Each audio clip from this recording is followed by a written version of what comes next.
எத்தனை தேவைகள் என்னை சூழ நின்றாலும் உம்மை பார்க்கிறேன்.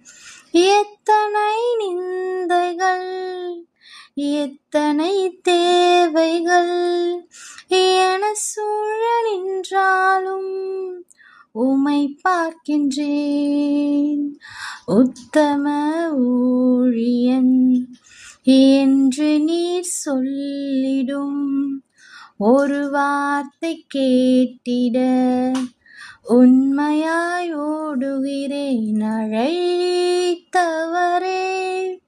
அழைத்தவரே என் ஊழியத்தின் ஆதாரமே. அழைத்தவரே என்